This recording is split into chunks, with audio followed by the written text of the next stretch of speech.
Hey there, Knicks fans. Yeah, that's right. I'm happy. How you doing? It's your boy, Jonathan Macri, with you for another episode of the Knicks Film School Podcast with my trusty, wonderful, amazing co-host, Jeremy Cohen. Jeremy, hello, sir. How are you? I'm great, John. Had 9 hours of sleep, took a nice walked on a frozen lake today, worked out, took a nap, getting to record this. I don't have to worry about anything. I know what you're doing. I just have to worry about myself, and I'm taking a lot of self-care, and it's great. Just love it. But how are you doing? It sounded like you had a pretty low-key week, though. So, first of all, that was fucked up. Second of all, I actually, and listen, the theme of this podcast, as is the theme of my life, is my wife is an absolute saint because for those who don't know, am married to someone who gave birth over the weekend. Actually, not over the weekend. When was it? It was on. It was Wednesday, right? No, it was Thursday at 5:17 p.m. And the preceding or the 48 or so hours that followed that, so from Thursday into Friday and then Friday into Saturday, were, for anybody who's ever, either given birth, or I expect for most of the listeners of this podcast, been with someone who has given birth. Your hospital stay is like you're trying to get comfortable on the couch that they give you in the room, and it's not the best couch, and you're trying to catch an hour here, an hour there. So when we got home yesterday, which we're recording on Sunday, I was beyond exhausted. And it got to be 8:30. I was sitting on the couch. I was holding Isabel, and I started passing out. So my wife was upstairs. She was taking a nap. She was putting our other daughter to bed. And so I brought her up. I'm like, what do? We have two kids now. We can't just here, you pass it off because this is the thing now. And so I was like, I'm just going to put her down in the bassinet and I need to fall asleep, which I did. I put her in the bassinet. I fell asleep and I did not wake up until 6 a.m. So I slept from 9 p.m. to 6 a.m. So I slept the same amount that you did. And you know why? It was because my wife, the saint that she is, took on the first night at home duty. Kind of, because apparently she tried to wake me up and I just was in a coma and I just wasn't having it. And I stayed asleep. So I did get a good night's sleep last night. Thank you for asking, Jeremy. Oh, yes. I really appreciate it. The good news is that only one of us had to change a diaper.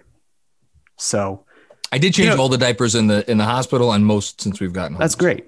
I know one day you will dish it back to me, and I'm fully aware of that. And I can't wait for that moment to happen. But until then, I'm just going to keep going with it. Just keep going. It'll be fun because when I do that, it'll be with your first child, which that's the rude awakening. This is like, this is old hat for me now. This is like riding a bike, but all right. So enough about my trials and tribulations of Jonathan as a dad.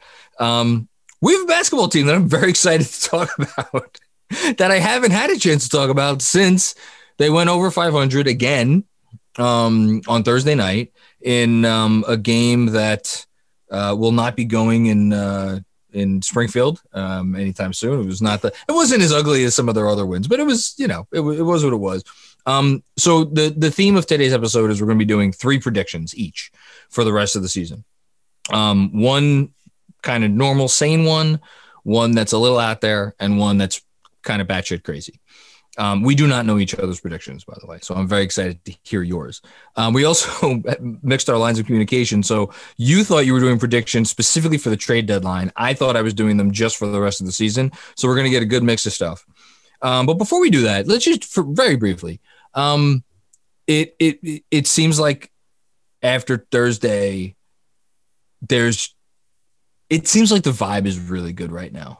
So I hadn't heard from you, and I know how I feel about what's going on. And I wanted to get your general impression, like how we've gotten to stew in this glory of being over 500, 19 and 18 for several days now. How does it feel to you? Wonderful. Feels great. I mean, how can it not? You were expecting a team that's supposed to win what? It was 22 and a half wins for Vegas, and we're at 19 already. So I'm looking forward to cashing that bet that I made. Did you actually make the bet? I did. Yeah, of course. I saw 22 and a half. I thought you're telling me that this team made no improvements to the point where they're going to be a laughing stock. No. So yes, that was one of the three teams that I placed a bet on. And it's great to just see them working together and showing signs of life, because that's the thing. I mean, we've talked about the second half and how daunting it can feel, but focusing right now on what we've seen, how important that is, and the fact that they have a positive rating, one of 5 teams in the conference that is actually above 500, it's miraculous and it's great. And how could you not be excited by that? So love it. Thrilled with what we're seeing. I'm very curious to see, obviously, the next few weeks, but it's nice to also have that breather to just like not have to worry about, oh, is this the night where we go 2 games over 500? Do we go back to 500? Are we going to be under 500? So I'm grateful for the pause, but I think that just if we're looking at what this first half was, you can't not appreciate it. And if you are not appreciating it, then I don't really know what's wrong with you. Because unless you just were hate watching or so focused on tanking that this is completely blowing up all plans that you had, and you're like, oh, we're going to just be miserable for years. I mean, again, like wins are very important right now because we've floundered in the similar position for a while. So might as well try winning. And you know what? If it doesn't continue, that's okay too. We're back to where we were before. Yeah, no, you nailed it. And I think for a lot of people, it's funny for people who don't live and die with this team every day, not only this year, but for years and years. It's easy, right? If you're a national media person or just someone observing from the outside, like, oh, okay, the Knicks are good now. They're going to now act as a good team. That's what you do, right? When you go over 500 midway through a season, you're like, okay, let's see what we can do with this, right? As long as we're not like drastically sacrificing our future, flexibility and potential and whatnot, which we'll get into that maybe in this later in this episode. But like, of course you try to make improvements. That's what you do. And yet I think for Knicks fans, and there's a little bit of this going on with me now too, I still think it's going to be like the first 3-game losing streak. And spoiler alert, I think there's going to be a 3-game losing streak somewhere in the schedule in the second half. People, I can already see people like just jumping off of rooftops being like, oh my God, we screwed it all up with the 19 and 18 start. Like we tanked our draft position, the whole thing. And I just think it's really difficult to get out of that mindset and into like, okay, the Knicks have something here. Let's see what they could do with it. I'm there. I think you're there. I think most people are there, but I still think it's a little dicey. So, it'll be interesting to see that moving forward. Anything else we should touch on before we get into the predictions? Yes. I think there's one thing we should talk about. What? And it's ESPN. And what's that? What did they do now? Well, just all of the Windhorse, Williams hubbub. Oh, yeah, that's right. If we don't address it, then what are we doing here, right? So, yeah. Do you want to just say what it is? Sure. Yeah. For those who maybe didn't see, basically earlier this past week, Brian Windhorst of ESPN said, oh, there's a star that is likely going to look to make his way to the Knicks within the next 12 months. That's the expectation. And then a day or so later, Jay Williams said on his show, well, the player that Brian Windhorst was talking about was Devin Booker. And then he just goes on this long list of reasons why Devin Booker and the Knicks are a match on paper and why that's going to happen. I want to start with Windhorst in the sense that he does this all the time and you can even see if you go and actually, read the transcript or listen to what he says, he basically says like, oh, there's a star, but I don't want to say who, because it's, I don't want to risk that. He's so vague that it's hard to tell who it is, but he says enough where he can say like, well, see, I laid down the groundwork to show that this was the player that I was talking about all along, even though I didn't say his name because I couldn't say his name. Well, I as did you, I'm sure I listened to it that morning. He says the way I took it as there is a specific player that he assumes will request the trade. I did not come away with the impression, maybe you did, that he knew for a fact that this specific player was already angling to request a trade. I mean, maybe that's too fine a distinction, but just in the sense that he thinks he has the person, or like he'll give enough clues, but he won't be transparent about who it is because he doesn't want to rock the boat, but he also wants to maybe take some credit when it happens. So Have your cake and eat it too. Exactly. Well, yes. And for not nice.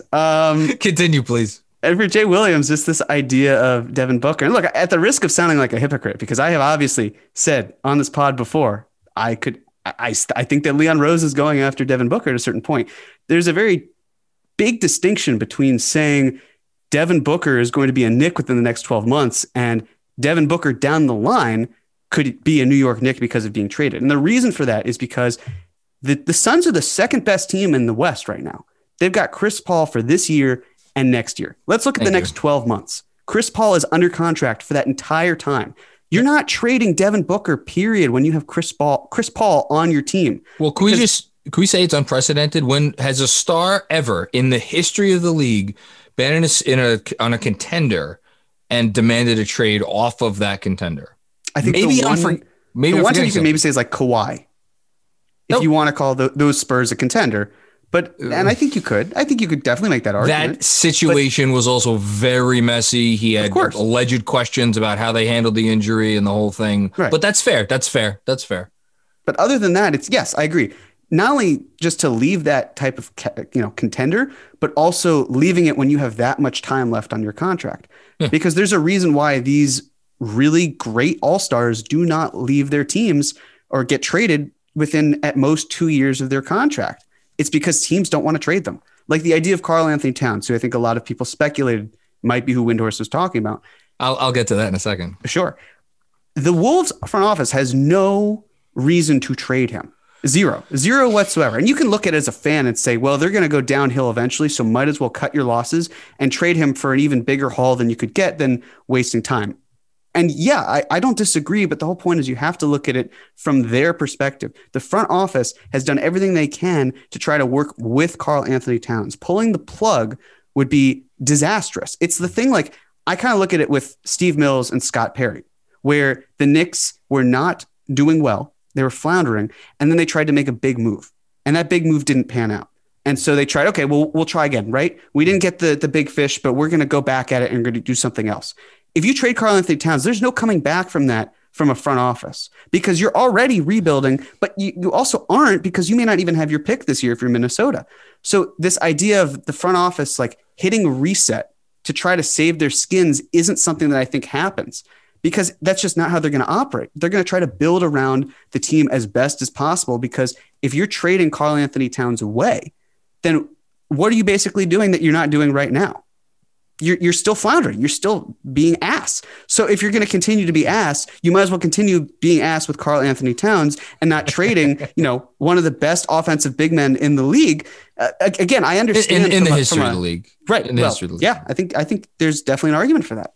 So I get it. I think from a 2K perspective or from a fan perspective, just ripping off that Band-Aid makes a ton of sense. But from a bureaucratic, from a business standpoint, it's not something that we have really seen.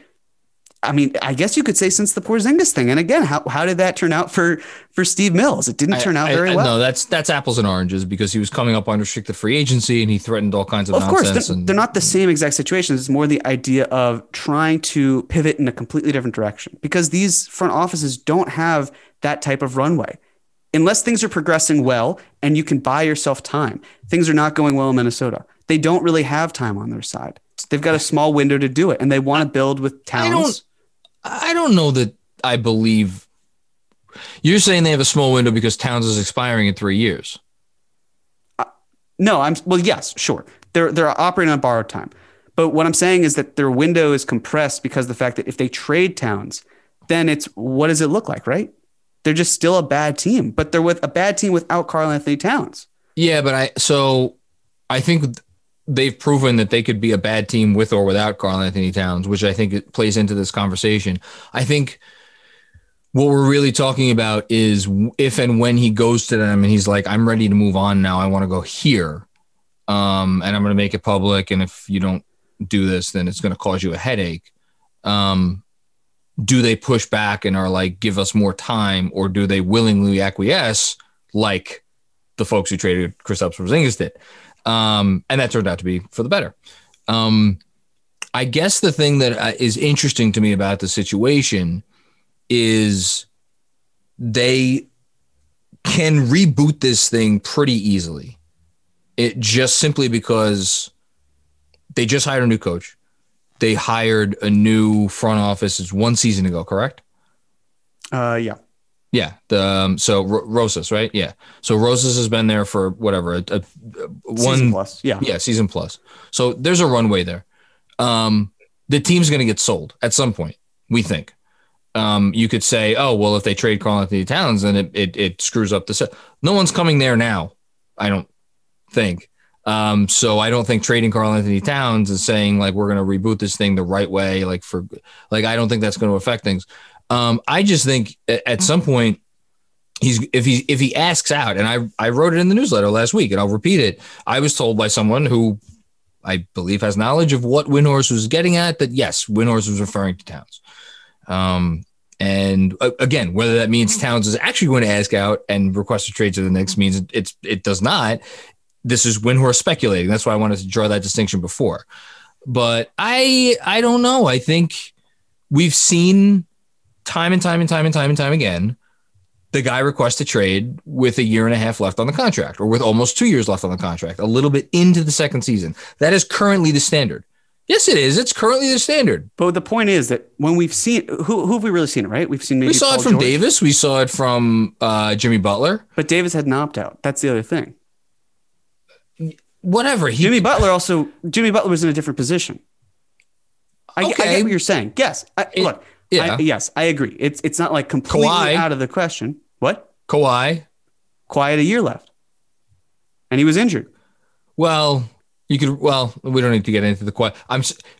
That situation started going really downhill when he just started sitting out games when he may or may not have been healthy enough to play them in the beginning of that, second season out. But I'm saying from the point where he was traded to the end of his contract, it was only one season. You're right. You're absolutely right. You're 100%. Right. And the idea of we just don't see these guys move. Like we saw Paul George with 2 years left on his deal, right? And the only reason that he was moved was because it was a blockbuster move with Kawhi Leonard signing him. So it was a package deal where if you're the Clippers, you feel comfortable making this trade because you feel like you're building a contender. No, and I know you're not disagreeing with me. It's just the idea of, and why I don't think he's able to be pried away is that what team is able to take Karl-Anthony Towns and match him with a marquee free agent or that already has established talent on the roster and has enough assets at their disposal where they can trade for Towns and retain the talent that they already have. See, I don't know if that's where the Knicks can make a play here. That's the fascinating thing to me is I think if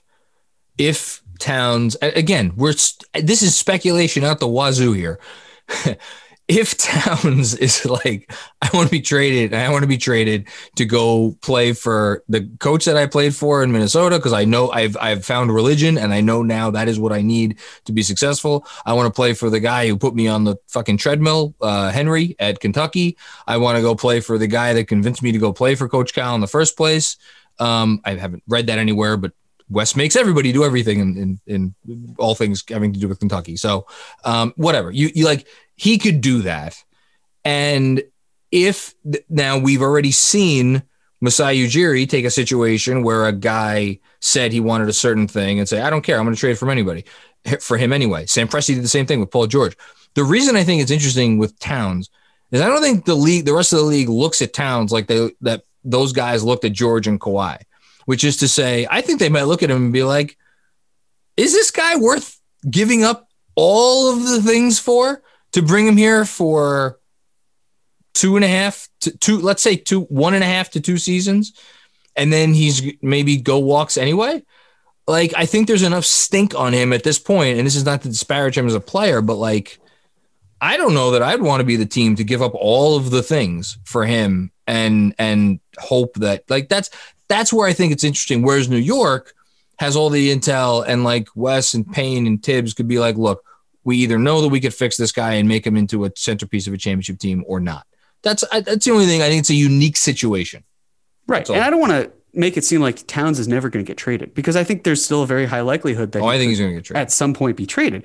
It's just the timing of it within the next 12 months. I just don't see it happening within that window. I think that if you allow for a little bit more time from there, but yes, for Windhorst, it had to have been Booker, who we already ruled out as it's just not going to happen. Towns or Beal. And the other option, of course, with Beal and the word on the street is that Beal is just not going to move. The Wizards have no intention of trading him, and Beal himself doesn't necessarily want to go anywhere.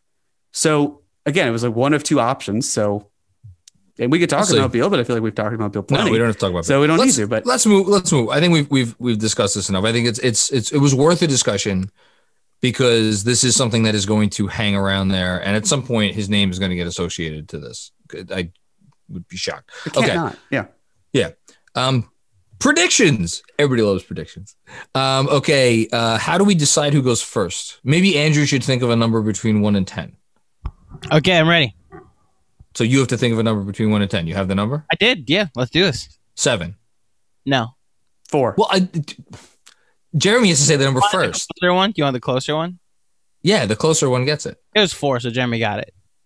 He didn't even say a number. I just said 4. Jeremy said 4. Does hearing go when you get a second shot? To hell with all of this. This is rigged. I was going to make it, but I'm glad you did, Andrew, because now it feels like we're in this together. All right, so cool. Jeremy, decide, do you want to go first or do you want me to go first?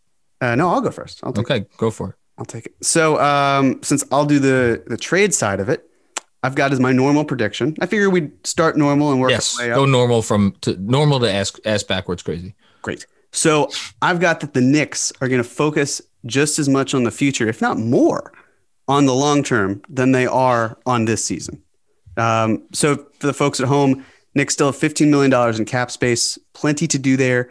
Again, we've talked about how the Knicks are above 500, one of 5 teams. That's phenomenal. You can find talent by taking on big contracts, at least in terms of expiring, and you can say that they're of value. But the question is, how are you perceiving said value, right? Like, for example, JJ Redick, I'd be interested in him. But is he being treated as a negative asset or is he being treated as a positive one?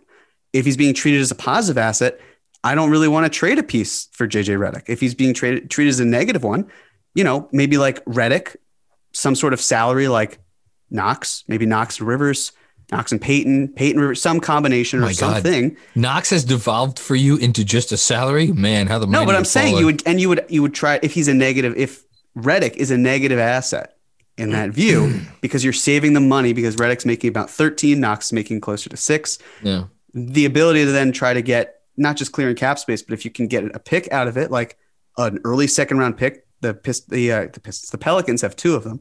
So that sort of thinking of Redick's not really going to help you in the short term. He might. He's definitely not going to help you in the long term. But I think he'd help them. I mean, he's more of an upgrade, I guess, than say like a Rivers. I think he's better than Reggie Bullock. Yeah, I would agree with that. Reggie Bullock is miscast in his role. That's polite. Yes. But yeah, so that idea of, or like, I really love an Evan Fournier type player. Evan Fournier himself, that is the type of player that I would really be interested in.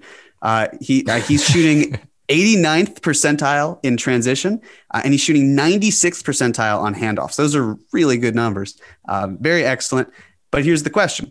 If another team comes calling and says, hey, Orlando, we'd like to trade a matching salary that's expiring and a couple second round picks for Evan Fournier. If you're the Knicks, are you comfortable saying, we'll match that? We'll exceed that? Because I don't think I would necessarily feel comfortable in that position. But it's that question of, do you prioritize the short term, saying like, because we could get Evan Fournier, or do you think, well, we could get him in the offseason when he's a free agent? Or do you think maybe the team that trades for him and gets his bird rights has that leg up and is willing to keep him? And so you kind of have to trade for him if you want him in the future. So there's a whole lot of, a lot of things going on here. It's very complex, a lot of things at play. So the idea of trying to position yourself as a team in the now versus a team later and still wanting to win, especially with the schedule, I have to think that they're going to try to tread water as best they can, and they're not going to make a panic move.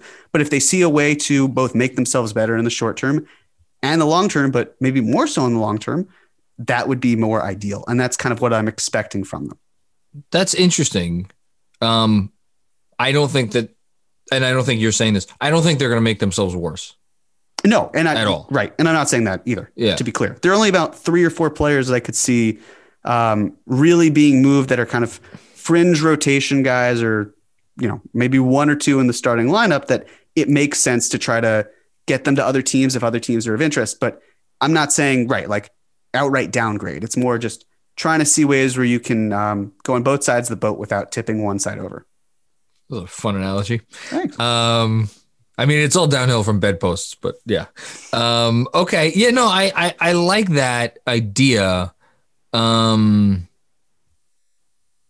think they may be a little bit more aggressive than that, but we'll see. I like that idea though. Okay. My prediction, my normal prediction is kind of a cop out because if I really went all the way, I would say that he would win the award. I think Julius Randle is going to. Do I want to go? Do I really want to? Fuck it. It's a podcast. I think Julius Randle is going to win Most Improved Player. Currently at this moment, the odds are that Jeremy Grant is favored. He's minus 250 to win this thing, so it's pretty solid favorite.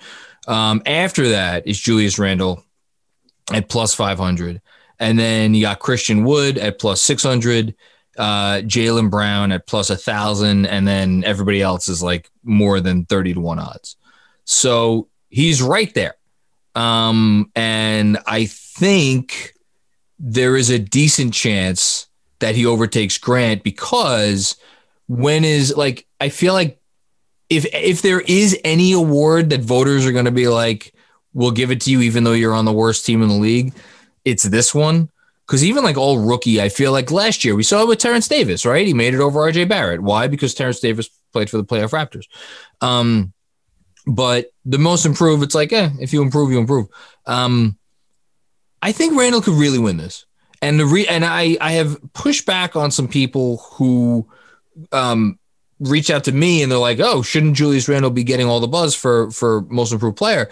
And the reason I did that is because I did not think that he was going to have enough jump in the counting stats. However, I did not account for one in particular, which is that he is shooting over 40% from 3-point range. And I think that by itself has so transformed his ceiling as a player, the Knicks' potential future with him as a core piece. And just like the Knicks offense, like the fact that he's hitting these threes is huge for them. That and the assist thing, like the assist thing is the other major counting stat, which, I think he would need to get closer to like 6.5 assists a game. I think he's still over 5, but maybe not by much. So I think he'd need to up that. I think he'd probably need to up his scoring a little bit too. Maybe even the numbers need to go up a little bit more, but I think there's a real possibility that he wins it. And I would, what did I say the odds were? Plus 500. I think that's a decent value bet. I think so. Yeah, I think so. Yeah. Absolutely. I mean, listen, for someone like Jeremy Grant, he's about the same age. He is the same age as Julius Randle, and his team is the second worst in the NBA. So to me, I think that team success should have an impact on what you're able to do because, yes, your individual improvements are important, but right now Julius Randle is the primary option for, if the season ended right now, the 5th seed in the NBA, in the East. So the idea of snubbing him for someone like Jeremy Grant, where his team can't even get out of the basement of the NBA, that feels a little bit backwards. Or Christian Wood. Yes, he's played phenomenally. The Rockets missed games too, though. Well, that's the thing. He's missed like about a month, or he will have missed about a month of play. Yep. And while the Rockets have lost 13 in a row, all of that without him, you could point, clearly they play better with him. But again, you have to be on the floor to show those improvements. You have to make your mark. And Christian Wood himself is he 25 years old? So automatically we're talking about a group of guys who are all in their mid-20s, where this award is usually reserved for players who are 21, 22, maybe 23. It's the second or third year guy who got more minutes and thus put up a lot more points, right? Right. Yeah. And I think with Jaylen Brown, I could get it, right? He's playing on, I think the Celtics are going to finish with a better record. They've got Jason Tatum. He's been thriving. The ability for just his creation, his shooting, his defense, it's been great. But, and he's younger. So if they want to say like, well, it's a younger award, so clearly we're giving it to the guy who's younger, I could get that. But he doesn't have the same impact on what Randall's doing, because this isn't the most improved. This is the most improved player award. This isn't the most valuable player award. And if one of these players, i.e. Julius Randle, is in the All-Star game, sure, Jaylen Brown is too.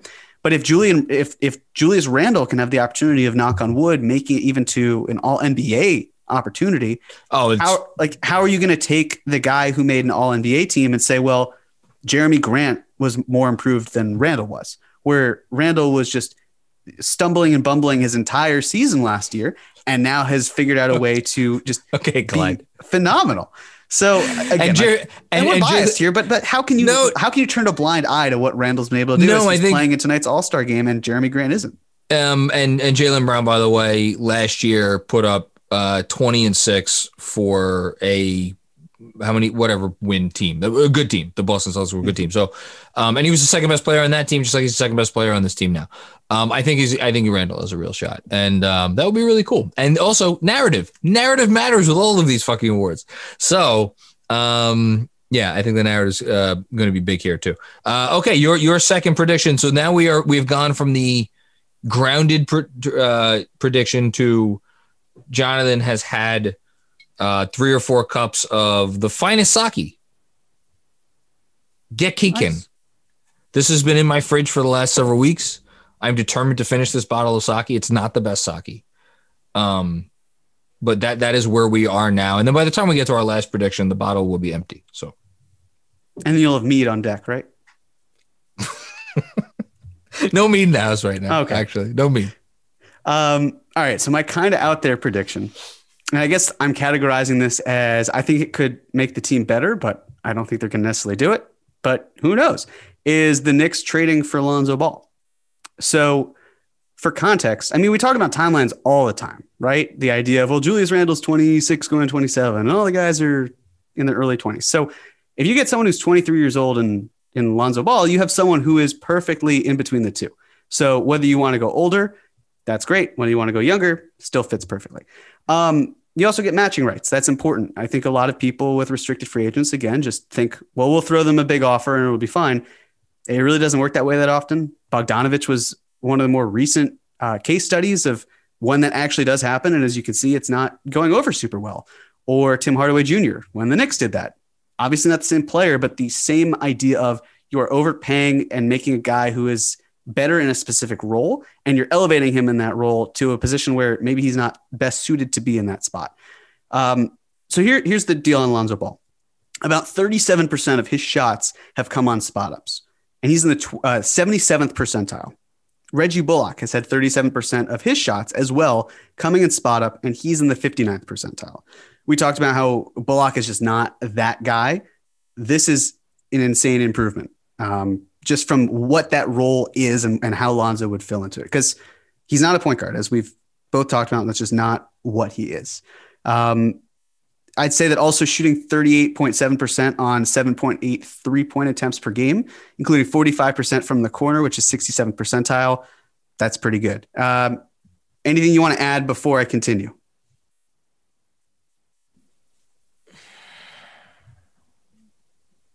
I want this to be a real thing. All right.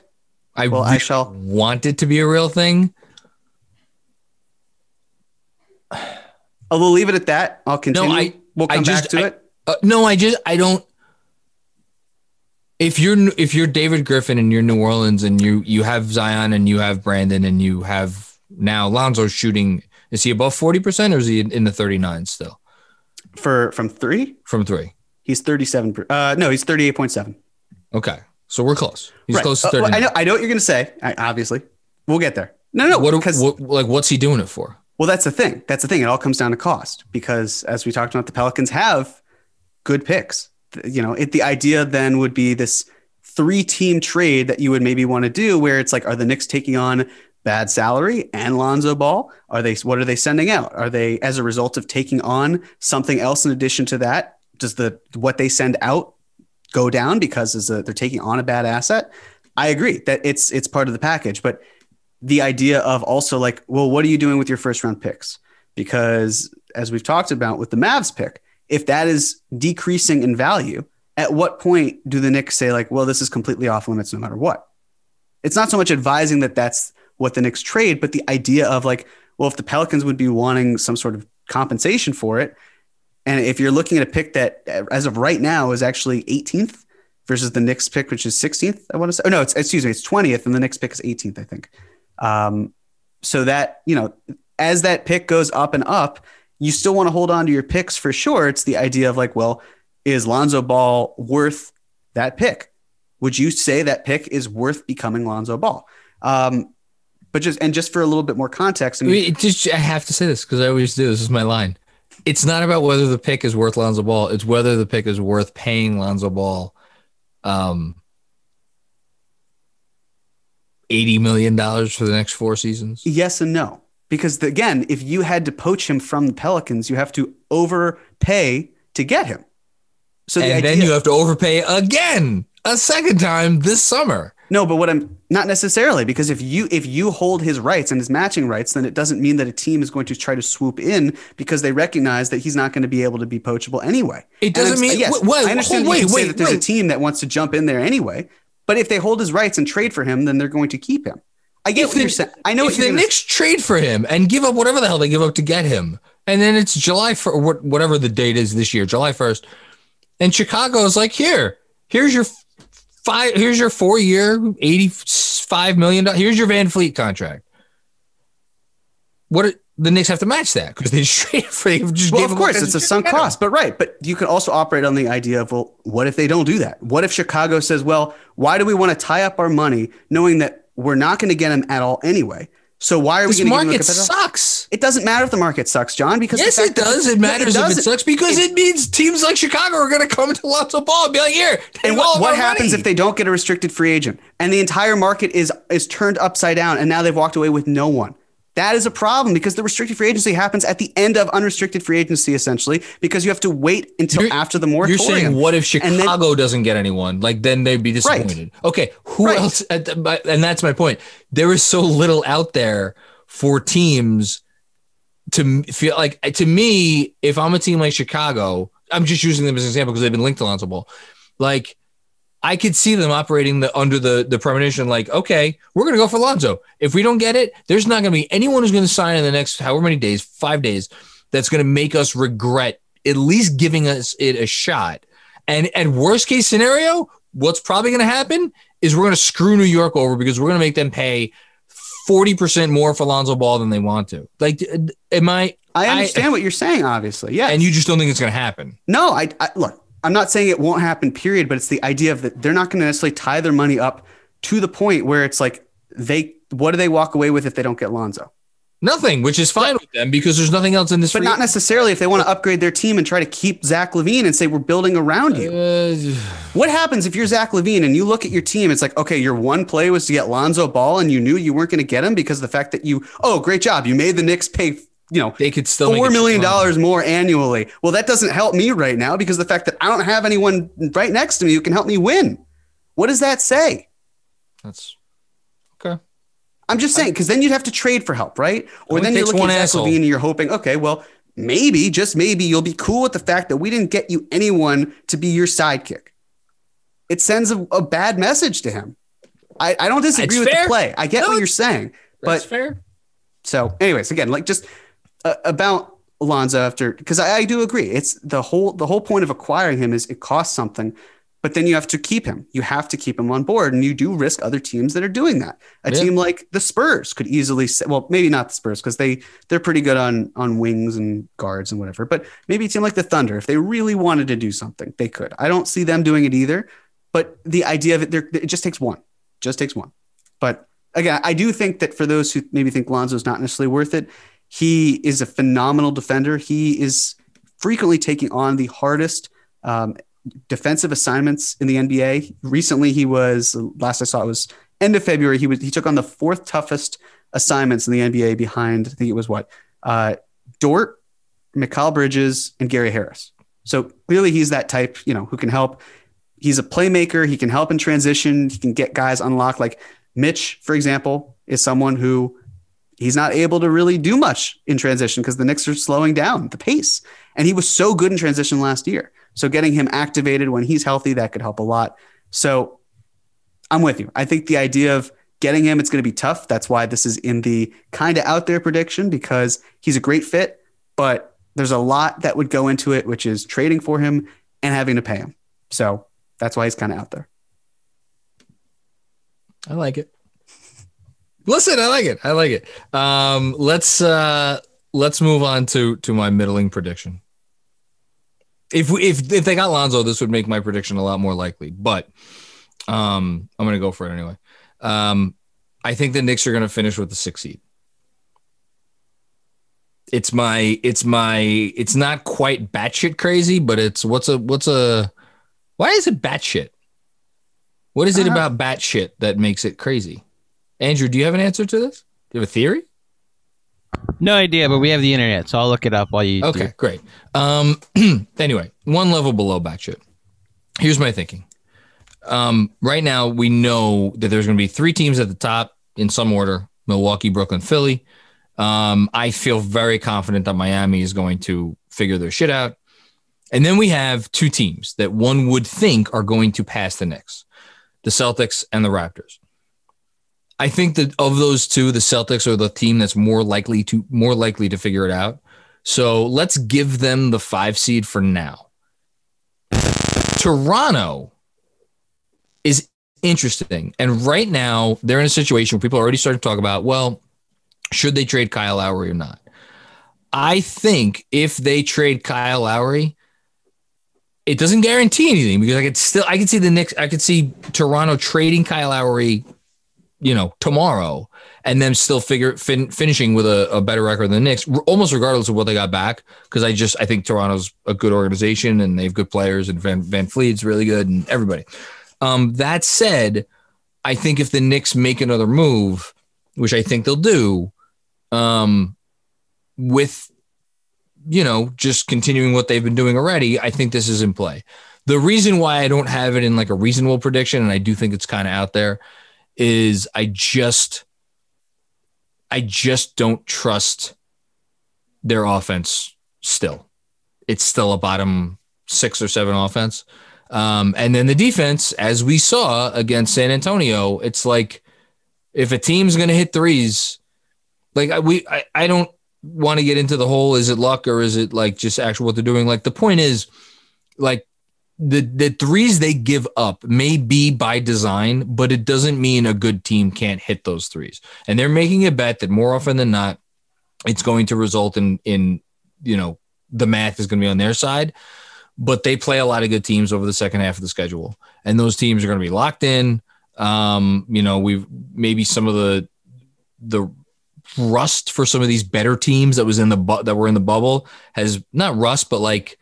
They're going to be priming for the playoff race. So I don't know. I'm a little bit nervous about it, but I also don't think it's insane, right? Like insane would be, the Knicks are a top 4 seed. That's crazy. 6th seed though, by a half a game or a game over whoever's 7th, I think it could happen. So that's my middle prediction. Yeah. It's just, again, I know they talk about this a lot. The fact that they have so many tough games ahead of them. Yeah, it's just killer. I mean, remember how at the beginning of the season it was brutal and yet they still were triumphant? That was great. Yeah. But now we are 37 games in, and the team with the easiest schedule for those 37 games, the New York Knicks. It was us. It was our team.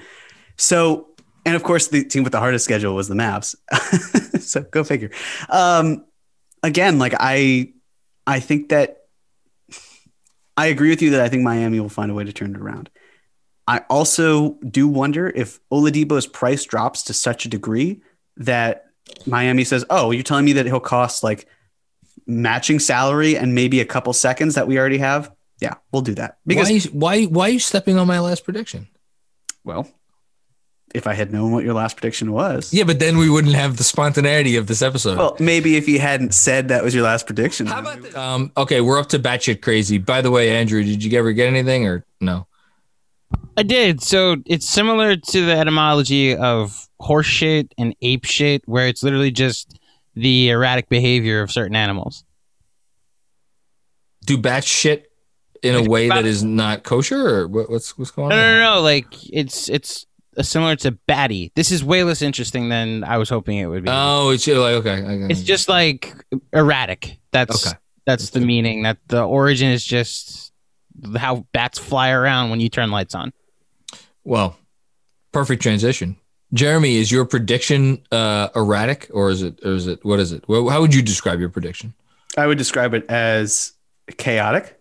Ooh, I'm excited. Chaotic. Okay. But again, this isn't a prediction that I necessarily see coming to fruition. It's just a prediction that I think can be out there. It's like I guess you call it a bold prediction if you want to. Listen, I'm not saying I want this. I'm prefacing because I have to. You're couching it so much. Because this is basically this is almost like me, sitting you down on the couch, putting my hand on your hand and saying, listen, your mother and I are getting a divorce. That's like the kind that hasn't happened to me. So I don't know. Actually, I don't actually know if that's how those conversations go about. My parents were divorced before I was born. So maybe they told you in utero? I don't know. I probably wasn't listening, but I have a feeling whatever you're about to say is going to beat whatever that conversation would have been. All right. The batshit crazy prediction I have is that the Knicks wind up dealing Mitchell Robinson. Wow. And again, listen, I don't want it. I ultimately don't think it could happen, but let me at least explain some idea as to why. All right. Didn't expect it. Okay, keep going. So, and Nerlens Noel is filled in admirably, but that is not a reason why in a 10-game sample size, you then cut the cord on Mitch, right? It's just not. Mitch is a far superior player than Nerlens Noel. Nice analogy, by the way. Thank you. We have heard a lot about Andre Drummond from Mark Berman of the Post. Look, I'm not saying that Berman is right. I'm not saying Berman is wrong. All I want to point out is that a lot of times we can kind of ignore smoke and we can just say there's no fire going on. And I don't want Andre Drummond. I've made that very clear. I think that trading for him would be a disaster in a lot of ways. He's just an inefficient guy who only shoots at the rim. So that should tell you quite a bit. But this idea of having Andre Drummond. Well, he's inefficient because he takes shots other than at the rim. When he shoots at the rim, he's pretty damn efficient. Yes, but he also doesn't take that many shots away from the rim. He does enough silly shit away from the rim to make him inefficient. Okay, keep going. Yes. Anyways, he's a guy who's just very much empty calories. He'll gobble up a ton of rebounds. But I think the point here with Drummond, which kind of concerns me, is that the dude has started every single game in his NBA career except for one since the start of his second year. So this is a guy who you bring in as a starter. I would like, if he had to be here, you would hope that he would be coming off the bench, right? But then there's this idea of, okay, well, if we've still got Drummond going on, then you're not going to bump Noel to a third option. You're not going to bump Mitch to a second option. You're not probably going to have Drummond come in with Mitch, because if Drummond is getting 28 minutes a game, I mean, you're not going to be able to split accordingly with Mitch and Noel. And I'm also not saying that Taj Gibson deserves to have clout over any other players. It's not like, well, I take Taj over them. It's the idea though of, well, Taj is a third string backup. So he's not going to be in the conversation anyway. The only reason he's playing is because Mitch went down in the first place. So if these Drummond rumors are in fact true, it just makes you think of, okay, well, why are they true? What is the purpose of bringing him into the conversation? And I don't really know. Because again, it's like it all comes down to opportunity cost. If you're not paying Mitch, it's not because of the fact that you have no interest in doing anything but getting a star. Because again, the Knicks know what the star market looks like. They know that unless there's some cockamamie, like, oh, we'll magically lure Kawhi Leonard and trade everything for Bradley Beal, and now we've got some pot, stewing, then we're great. That's not going to happen. So why do you do it? Why do you trade Mitchell Robinson? It might just be because of the fact that he's not the player you want to build with long term. And if that's the case, then I get it. I would like to see him here long term, but I would understand not doing it. So, and then we talk about Kyle O'Quinn, who, I mean, he's in the rumors, but Kyle O'Quinn. We haven't talked about him yet, but we haven't. But let's talk about Kyle everyone's O'Quinn. Favorite bar mitzvah guest. He's great. But, Kyle O'Quinn isn't going to be the type of guy who's stealing minutes from Mitchell Robinson necessarily. He could be stealing them from Nerlens Noel, unless you also figure out a way to bump up Nerlens Noel to the starting spot permanently or indefinitely at least. And if you're doing that with a healthy Mitch, then Mitch is not on the team anymore because you're not bringing Mitch off the bench. So can I ask you something? Yes, please. Because Drummond makes it's 28, right? Mm-hmm. So it would need to be if it was a trade, it would need to be at least a 3-for-1 trade. And even then the money would get dicey because the Knicks only have $15 million in space. Do you think this would be a buyout sign situation, or do you think this would be a trade?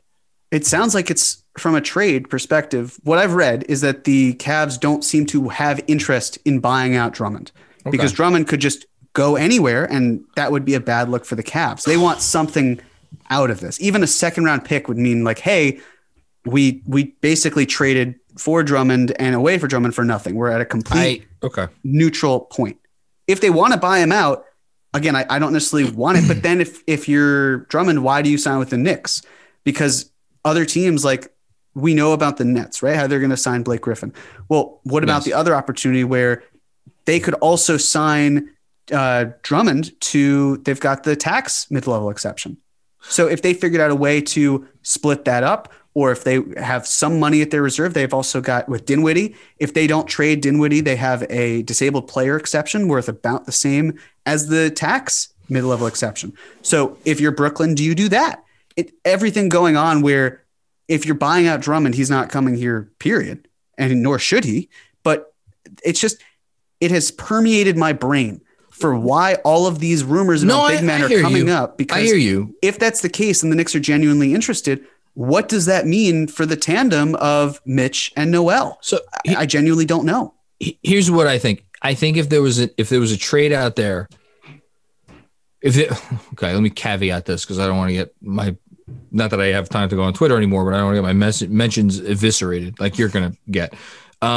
Still don't want it. Again, I don't want it. I don't want to. If there was a way for them to bring on Drummond with essentially by giving up like literally nothing that matters to them, but just by taking on his salary, and then they could use Mitch to get some, like, again, this doesn't make any sense because they just signed Steven Adams to an extension. But like, if there was a way to use Mitch to get Lonzo, right? Or again, that's not going to happen, but use Mitch to get something that you really need for your team. And your thinking was like, all right, we're going to bring in Drummond and potentially, pay him whatever he wants this summer. And he's going to be our starting center going forward. And we've used Mitch to upgrade us in another key area. Like I could see that making sense. I don't think it's going to happen because I don't think Mitchell Robinson has that type of trade value around the league right now. I think the fact that like no one fucking wants Andre Drummond speaks to all you need to, and again, I think Mitchell Robinson is going to be the better player than Andre Drummond over the next several years, which is why this whole thing would be insane. Because Drummond's going to command at least $20 million a year, and I'm betting you could get Mitch at something, maybe not half that, but like 12. Hold on, though. If Drummond's not of value, then what team is going to pay him $20 million? I think some team would pay him. I don't see a team out there. That's the thing. I really don't. I think that he is like maybe 10 or 12 million. He's a name. And some That's GM fine. It's all it takes is one. There's 30 and all it takes is one. And some GM out there will want the opportunity to be like, here, owner, we got you a 2-time All-Star who's how old is Drummond? 27 years old? 28 maybe, something like 27. That. 20, he's not that old. He was in the All-Star conversation this year. He's going to lead the league in rebounding. It's something that a GM could show to their owner and be like, and look, the idealized version of Andre Drummond is still good. Although I want to apologize to you and all of our listeners, of course. I was wrong. Andre Drummond is shooting like dog shit at the rim this year. He's shooting 52%, which is in the second percentile around the rim. 6th percentile, but he's been bad for years. Yeah. The previous 4, 62, 64, 62, 63, those are all below in the bottom third of the league for bigs. So he's just not good. Right. And the other idea, of course, is like, if you really want Andre Drummond, if that's what tickles your fancy, New York, why do you have to trade for him? Why wouldn't you just sign him in the offseason if you really needed that guy? Yes. Because again, I can understand if you say like, we just don't see a future with Mitch and we want to trade him for some asset in the way that like Jarrett Allen and Taurean Prince, I think brought back a 1st-round pick and a lesser 2nd-round pick. Yeah.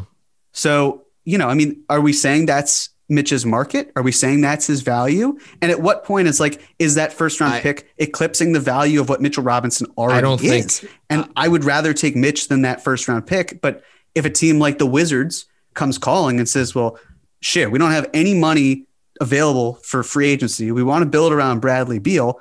We could very easily take on Mitchell Robinson in his very small contract and then pay him over. What's that?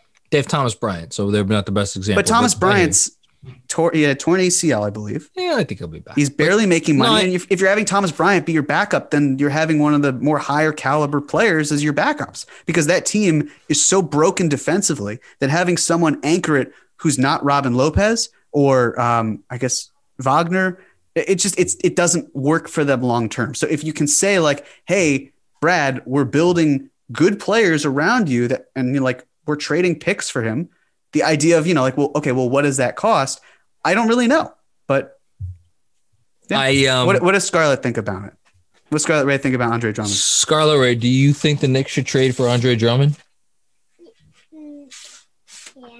Yes? Yeah. No, you don't. But then what I didn't? What? Don't ask me what you think. But no, it's a bad idea. Trust me. This is what happens when your daughter only looks at the eye test, John. Andre Drummond has not been good this year. No. On offense around the rim, he's a hellacious rebounder, which I think does have real value. And I think if you use him in the right role and he commits to being just a screen setting dive man, the guy still sets as good as screens as anybody in the league. He's still a presence on defense. He's a big body you could move around a little bit. I think we both hope that this is not going to happen, and let's move on. But this was our batshit crazy one. So this is a batshit crazy. I had to throw it in. My batshit crazy one is at least a little bit more. I think it's a little bit more palatable, and I honestly, if I'm being honest, I don't think it's that batshit crazy, and it's that the Knicks are going to trade for Victor Oladipo. So the Rockets at press time are. Let me see how. Are they in second to last? Are they in third to last? They're bad. They're really bad. And they're getting worse. Okay. Or they're the 28th worst team in the NBA. Yeah, they're 11-23. They are 2 games behind the Kings. They are in second to last place in the West, and they have as you just stated, the 3rd worst record in the league. They're in a fascinating position with this draft pick because they could lose literally every game for the rest of the year, and there would still be a better chance that they would have to give up their draft pick because it is only top 4 protected than it is that they would keep it.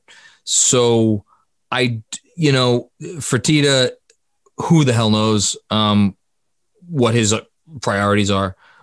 I'm not going to guess as to that. What I do think is that any semi-competent front office person would look at Oladipo in Houston right now and look at what the next several years portends for the Houston organization and say, we got to get whatever the hell we can get for this guy.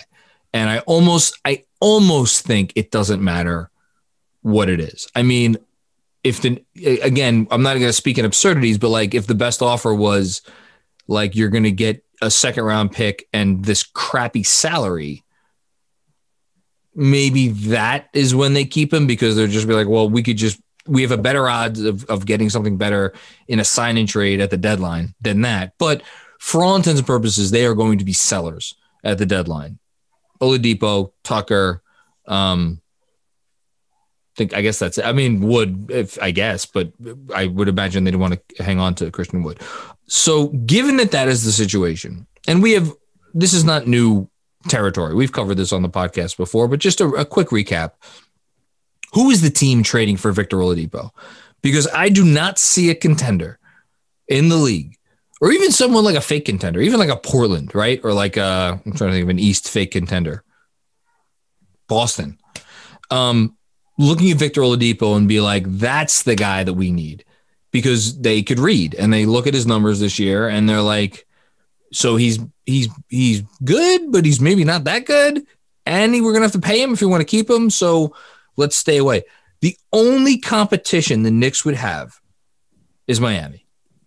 It's the only competition. And this is where I think the Toronto thing gets fascinating, because if Toronto, who's 17-19 right now, is like, look, we're not coming out of the East. We're not even going to win a playoff series. Let's call it like it is.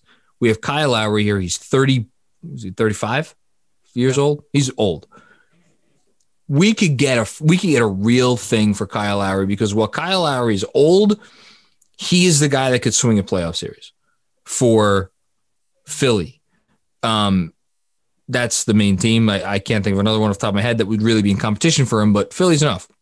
Like, if we don't need to go down this rabbit hole too far, but like if Toronto decides that they want to trade Kyle Lowry and Miami wants to get in on that derby and say, ooh, we might be a Kyle Lowry away from making the finals again, then that takes them out of the Oladipo running, and then the Knicks are the only buyer. And if the Knicks are the only buyer, what do they have to offer? That would, I mean, not what do they have to offer, like what do they have to offer to get Oladipo? They could be like, we'll give, and this is where people are going to get mad at me. They could be like, we'll give you Frank and Reggie Bullock. That's what we're giving you. Frank and Reggie Bullock and like one of our 2023 second rounders. Maybe we give you the Detroit second, which would be a lot.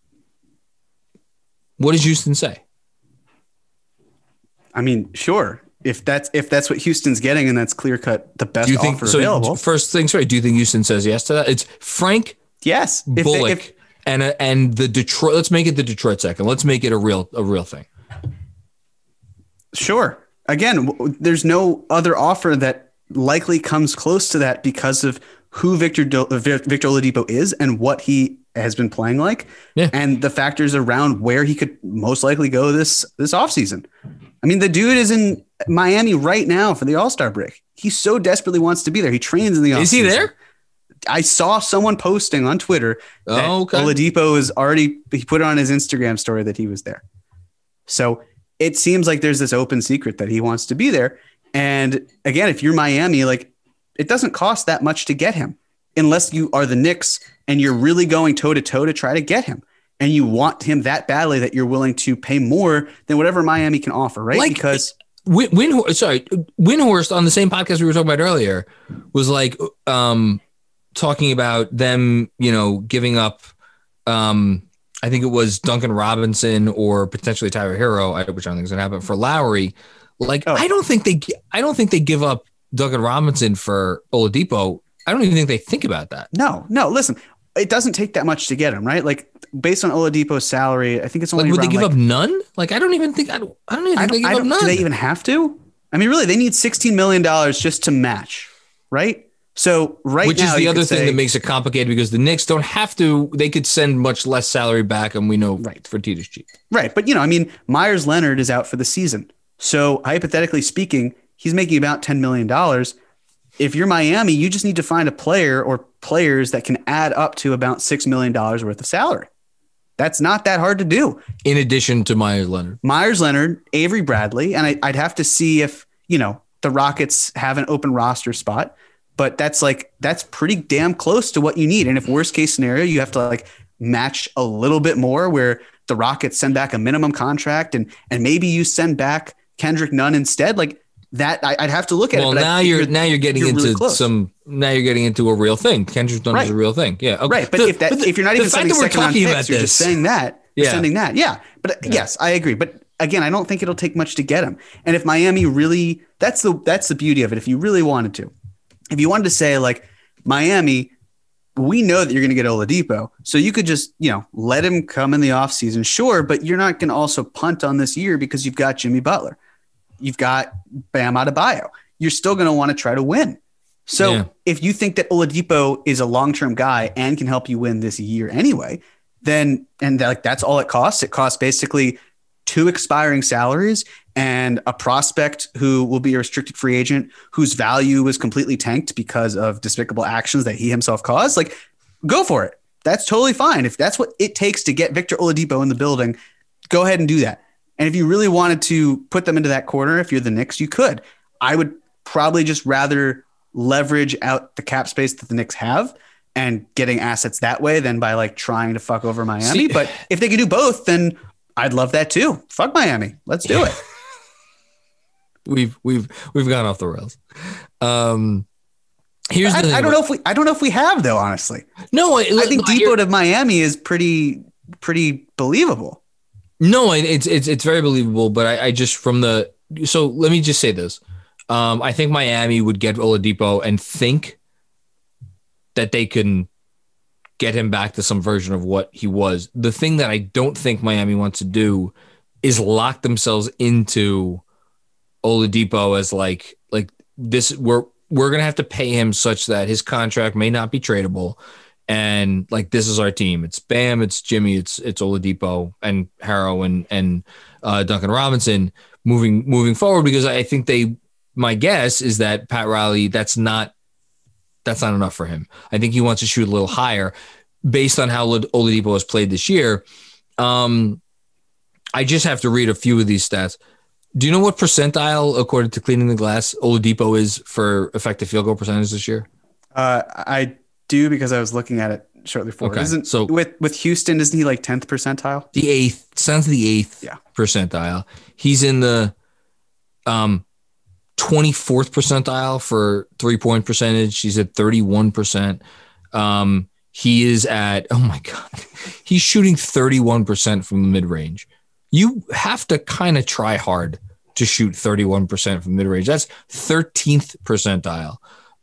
Compare that to a few years ago in India when he was 46%. The only area, and this is why I could see the Knicks looking at this and being like, you know what? Fuck it. It's not going to cost anything. Let's do it. He's shooting 62% at the rim, which is in the 50th percentile. So I could see them looking at this and be like, we can get a guy who can do the one thing that we try to do with literally every offensive possession we have, which is put pressure on the rim. And then, as Tibbs says, make the right rim read. And that's not Tibbs speak. That's just NBA coach speak. So I don't know. He has not played a single back-to-back since January of 2019. Man. There's a reason why his price is low. It's not just because of the performance on the court. It's not being able to be on the court. And the way he exited Indy was it wasn't the prettiest. Not what you want. And I understand as well. Like, if he's running your offense, it's not terrible. Defensively, he can be pretty good. But to me, I look at this team and I see a team that is woefully inefficient and really good defensively. And now it's like, he's good on defense, Victor Oladipo is essentially that. You're not really improving your weakness. He's basically just making you more inefficient, but like, okay, he'll make you a better defensive team, hopefully, because we don't know how many games he'll even play. Unless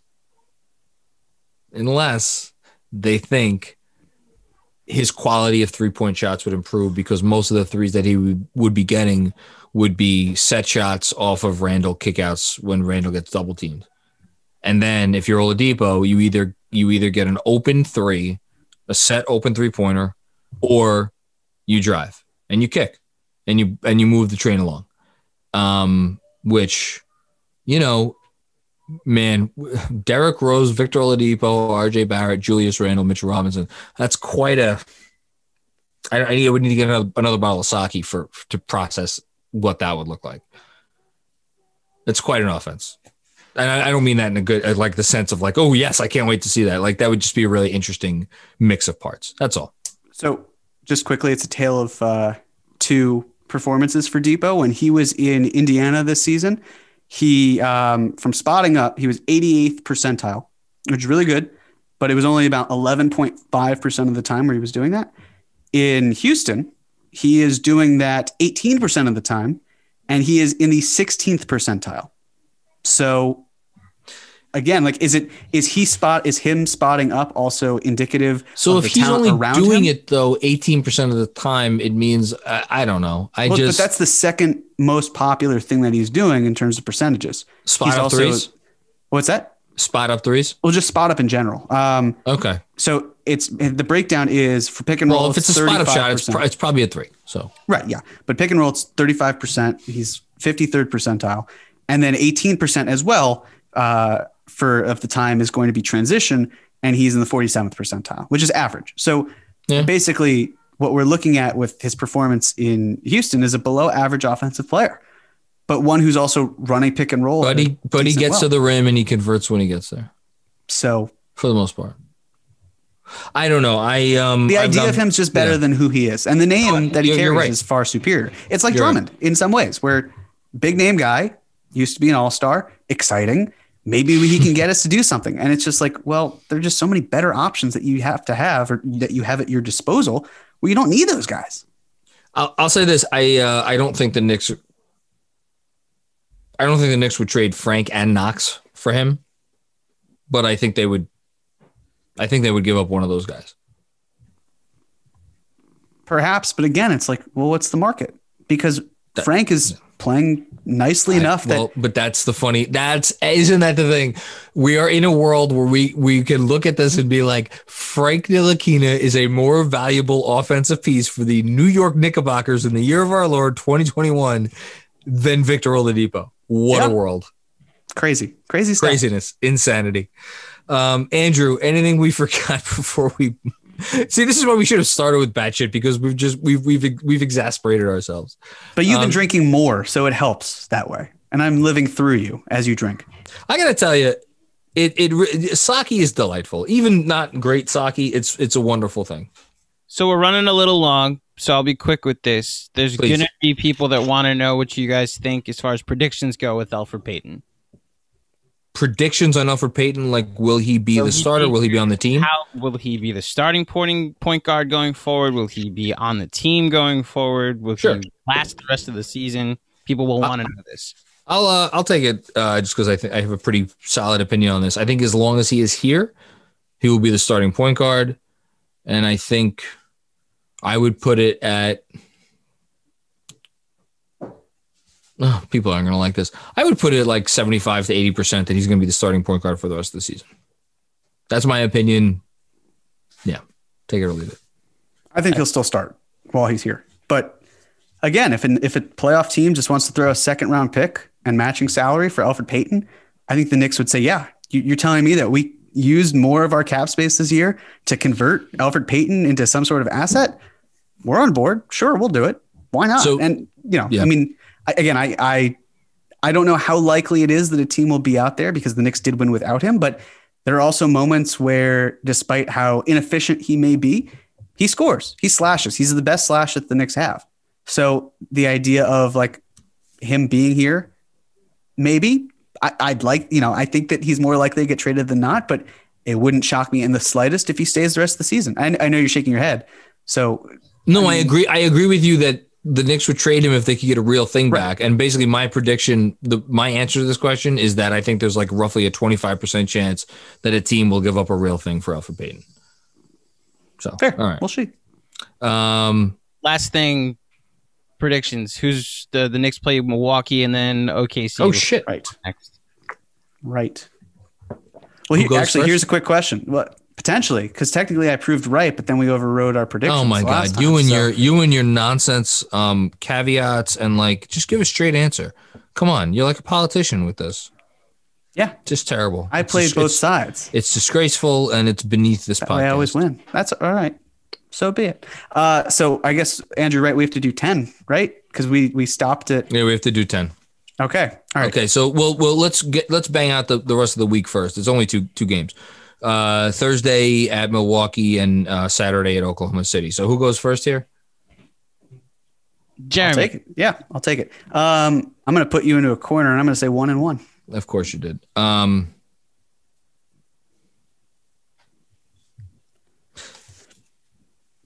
Cheers. 2-0. Next 10 games. I'm going first, right? No, I won that too.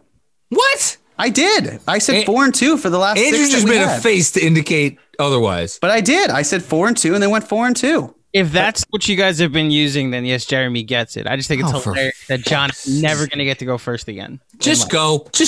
I'm validated. Validate my ass. Go.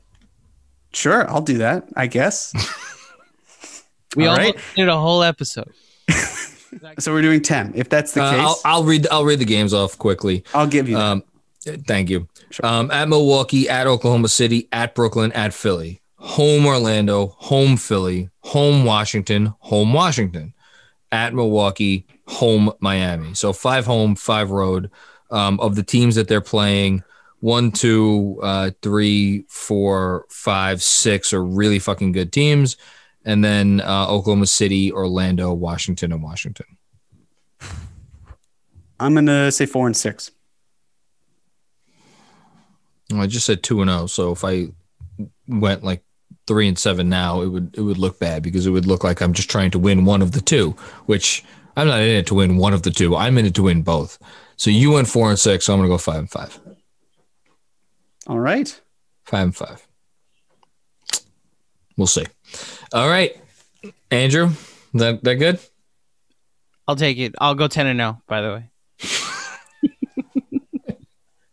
I called my daughter in here to give her prediction, but I think she's being shy right now.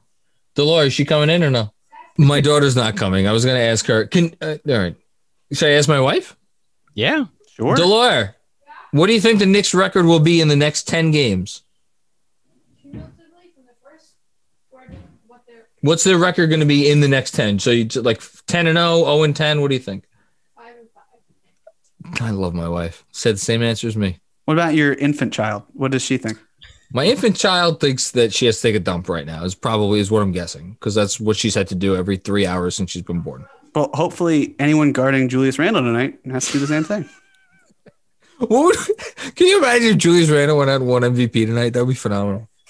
I would have to do an emergency live stream. Okay. Jeremy, thank you. These just, they get better and better. The quality of the content is just unparalleled.